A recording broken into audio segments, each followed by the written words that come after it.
Have you ever felt like the world is just one big storm?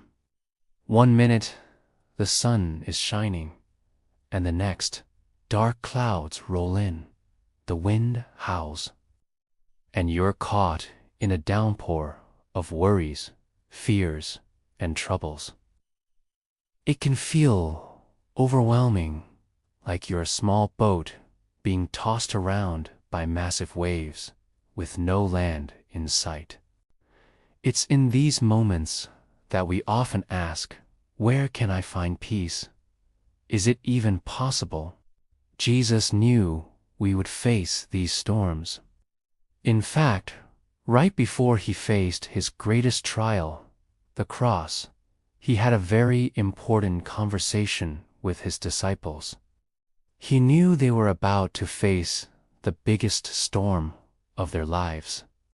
Their leader, their friend, their hope, was about to be taken from them in the most brutal way. Their world was about to be turned completely upside down. Imagine their fear, their confusion, their heartbreak. In the middle of all this impending chaos, Jesus gave them a promise. It wasn't a promise that the storm wouldn't come. It was unto promise that they would unfeel the sting of loss or the weight of sorrow. No, he was very clear. He looked at his beloved friends and said, in John 16:33, "In this world you will have trouble." He didn't sugarcoat it. He didn't offer a fantasy world where everything is perfect. He was honest. Life is going to be hard. There will be trials.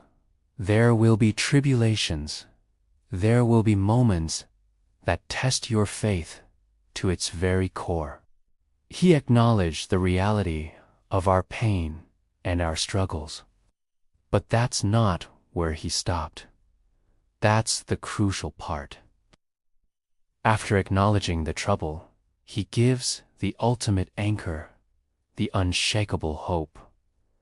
He continues, "But take heart. I have overcome the world." Let's pause and really let that sink in. Take heart. It's like a captain telling his crew in the middle of a raging sea, don't be afraid. Hold on.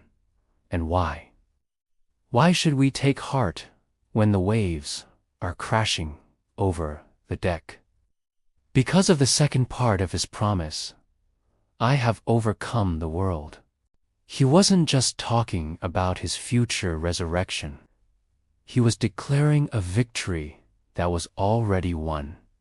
He had overcome the very system of the world that brings sin, death, and despair. He had faced every temptation, every struggle, every spiritual battle, and had come out victorious. His victory wasn't just for him. It was for us. So, what does this mean for our storms today? It means that the trouble we face doesn't have the final say. The anxiety, the loss, the uncertainty, they are real, but they are not the end of the story. Because we are connected to the one who has already overcome it all. We can find a peace that doesn't make sense to the world. This is what Jesus said at the very beginning of the verse. I have told you these things, so that in me you may have peace. Notice where the peace is found. It's not found in having no problems. It's not found in our own strength or our ability to figure everything out. Think of it like being in a submarine deep beneath a hurricane. On the surface, the waves are massive, the wind is destructive, and chaos reigns.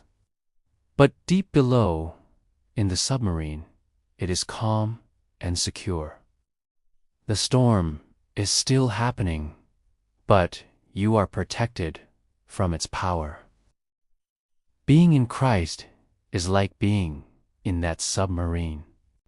The storms of life will rage on the surface, but in Him we can experience a deep, abiding peace that anchors our souls. So when you feel the winds of trouble start to blow, when the clouds of doubt gather, remember this powerful promise from Jesus. Acknowledge the trouble. Yes, it's real. But then, take heart. Cling to the Victor. Find your refuge in Him, and let His peace, the one who has overcome the world, guard your heart and mind. Thank you so much for joining me today. I hope this message encourages you.